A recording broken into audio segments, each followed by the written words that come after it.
ஆண்டவராகிய இயேசு கிறிஸ்துவின் நாமத்தில் உங்கள் அனைவருக்கும் சீர்திருத்த திருநாளின் வாழ்த்துக்களை கூறிக்கொள்கிறேன். மார்ட்டின் லூத்தர் ஐயர் அவர்கள் ஒரு பெரிய சீர்திருத்தத்தை நம்முடைய சபைகளிலே கொண்டு வந்ததற்காய் நாம் ஆண்டவருக்கு அவரை நினைத்து நன்றியை ஏறெடுப்போம். கடந்த மாதம் முழுவதும் அதிசயமான காரியத்தை குறித்து தியானித்தோம். இந்த நாளிலும் கர்த்தர் அந்த வார்த்தைகளை ஆசீர்வதித்து இந்த மாதத்தை முடிக்கும்படியாகவும் புதிய மாதத்துக்குள் நாம் பிரவேசிக்கும்படியாகவும் கர்த்தர் தாமே கிருபை செய்வாராக. ஆமேன். இன்றைய மன்னா. இவ்விதமாக இயேசு இந்த முதலாம் அற்புதத்தை கலிலேயாவிலுள்ள கானா ஊரிலே செய்து தம்முடைய மகிமையை வெளிப்படுத்தினார். அவருடைய சீஷர்கள் அவரிடத்தில் விசுவாசம் வைத்தார்கள். யோவான் 2:11. இந்த மாதம் முழுவதுமே அவருடைய அதிசயத்தை குறித்து நாம் தியானித்தோம். இந்த நாளின் கடைசி நாளே அற்புதம் என்று சொல்லி வார்த்தை இருக்குது. அற்புதம், அதிசயம் எல்லாமே ஆல்மோஸ்ட் ஒன்று தான். அதனால் அவருடைய முதலாக அவருடைய செய்த அற்புதத்தை சொல்லி இந்த மாதத்தை நிறைவு செய்யலாம் என்று ஆவியானவருடைய கிருபையினால் நான் இந்த வார்த்தையை எடுத்திருக்கிறேன். பாருங்கள், இந்த சம்பவம் நமக்கு எல்லாருக்குமே தெரியும். 3ஆம் நாளிலே கலிலேயாவுள்ள கானா ஊரிலே ஒரு கல்யாணம் நடந்தது. இயேசுவின் தாயும் அங்கே இருந்தால்னு சொல்லப்பட்டிருக்கு.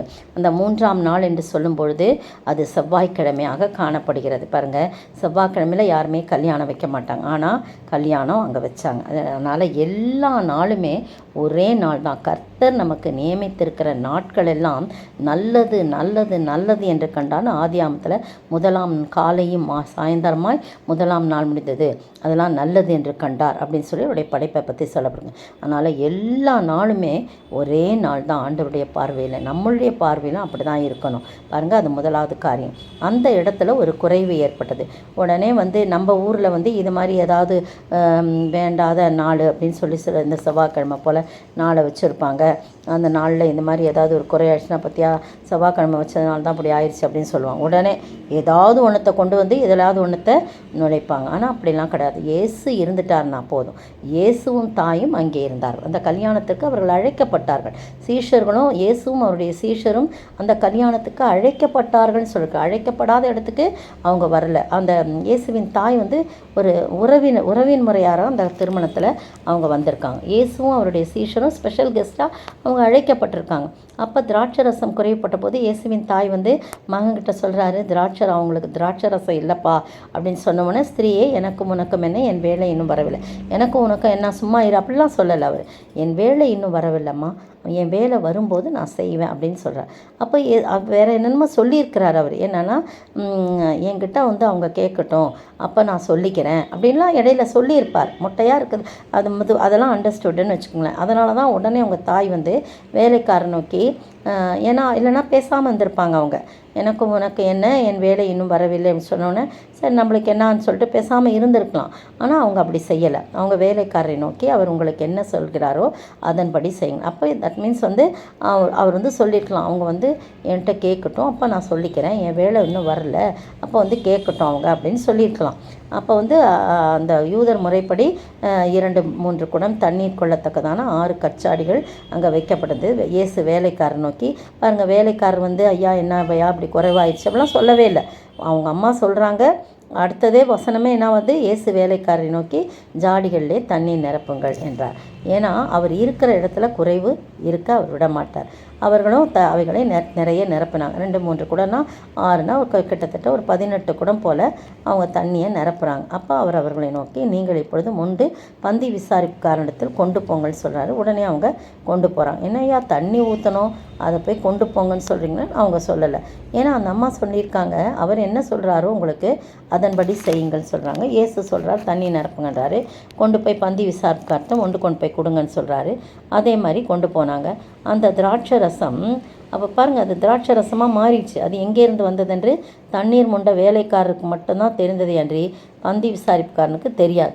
அவங்க கொண்டு போய் பந்தி விசாரிப்புக்காரன்ட்ட கொடுக்கும்போதே அந்த தண்ணீர் திராட்சை ரசமாய் மாறினது. அதை அவர் ருசி பார்த்த போது மணவாளனை அழைத்து, பந்தி விசாரிப்புக்காரன் ருசி பார்க்குறான். ஐயோ, இன்னும் இவ்வளோ டேஸ்ட்டாக இருக்குன்னு மணவாளனை அழைப்பித்து, எந்த மனுஷனும் முன்பு நல்ல திராட்சை ரசத்தை கொடுத்து ஜனங்கள் திருப்தி அடைந்த பின்பு ருசி குறைந்ததை கொடுப்பான்.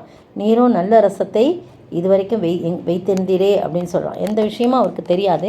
ஆனால் அங்கே இடையில நடந்ததுன்னா குறைவை நிறைவாக்குகின்ற இயேசு அங்கே ஒரு அற்புதம் செய்கிறார். அதனால் அவருடைய வார்த்தைக்கு கீழ்ப்படினோம். அவருடைய வார்த்தைக்கு கீழ்ப்படியும் போது அப்படியே ஒன்றும் எந்த நிபந்தனையும் இல்லாமல், எந்த விதமான கேள்வியும் இல்லாமல் அப்படியே நம்ம கீழ்ப்படியும். அப்படி கீழ்ப்படியும் போது அங்கே ஒரு அற்புதம் அதிசயம் நடக்கும். பிரியமானவர்களே, சாதாரணமாக அவர் சொல்கிறார், முன்பு இவ்வளோ எல்லாருமே முன்னால் நல்லா வைப்பாங்க, அவர் 2-3வது பந்தியில் குறைவாக இருக்குமே ருசி, அது நீங்கள் இது வரைக்கும் எங்கே வச்சுருந்தீங்கன்னு கேட்குறாரு. நம்ம ஊரில் கூட அப்படி தான், வெஜிடேரியன் சாப்பிடும்போது முதல் பந்தி நல்லா சாம்பார் நல்லா திக்காக வரும், காய்களாக இருக்கும். அடுத்தது காய் இருக்காது, கொஞ்சம் தண்ணி கலந்துருக்கும். அப்புறம் பார்த்திங்கன்னா ரசத்தை கலப்பாங்க 2வதுக்கு, அதில் காயெல்லாம் ஜாஸ்தி இருக்காது. 3வது பார்த்திங்கன்னா நிறைய அன்லிமிட்டடாக வந்துடுறாங்கன்னு வச்சுங்க. அப்போ என்ன செய்ய முடியும்? அப்போ தண்ணி கலந்து ஊற்றுவாங்க. அப்புறம் பார்த்திங்கன்னா சாம்பாரே இருக்காது. அப்படி தான் இருக்கும் சாதாரணமாக, இல்லையா?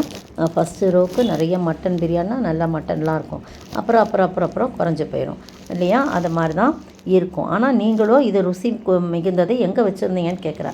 அது நடந்தது இயேசுவுக்கும் அந்த வேலைக்காரருக்கும் தான் தெரியும். பாருங்கள், இந்த அருமையான வேளையிலே அந்த அற்புதம் இயேசு கலிலேயாவில் செய்த முதலாவது அற்புத அதிசயமாய் தம்முடைய மகிமையை அவர் வெளிப்படுத்தினார். சீஷர்கள் அவரிடத்தில் விசுவாசம் வைத்தார்னு சொல்லப்படுது.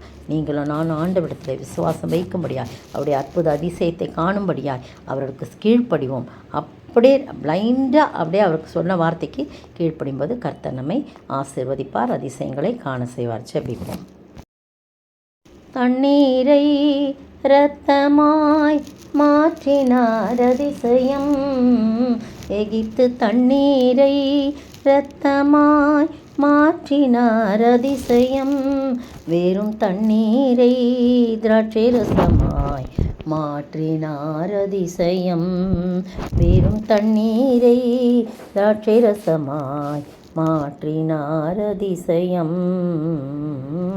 அதிசயங்கள் செய்கிறவர் நம் அருகில் இருக்கிறார், அற்புதங்கள் செய்கிறவர் என்றும் நமக்குள் வசிக்கிறார். ஸ்தோத்திரிக்கிற ஆண்டவரே, துதிக்கிற ராஜா, வாழ்த்துக்கிற வணங்கிறப்பா தகப்பனே, இந்த அருமையான வேலைக்காய் ஸ்தோத்திரம். நாங்கள் அப்படியே உமக்கு கீழ்ப்படியும் ஆண்டவரே. நீ உம்முடைய வார்த்தைக்கு கீழ்ப்படியவும், அதன் மூலமாக எங்களுடைய வாழ்க்கையிலே அற்புத அதிசயங்களை பெற்றுக்கொள்ளவும் நீர் கிருபை செய்ய வேண்டும் என்று கர்த்தரும் மீட்பெரும் ராஜாவும் இயேசு கிறிஸ்துவின் விலையேறப்பட்ட நாமத்தில் ஜெபிக்கிறேன் பிதாவே, ஆமேன்.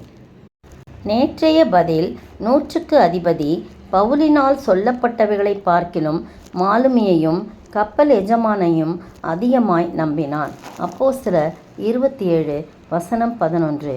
இன்றைய கேள்வி, கப்பலில் இருந்தவர்கள் எத்தனை பேர்? கப்பலில் இருந்தவர்கள் எத்தனை பேர்?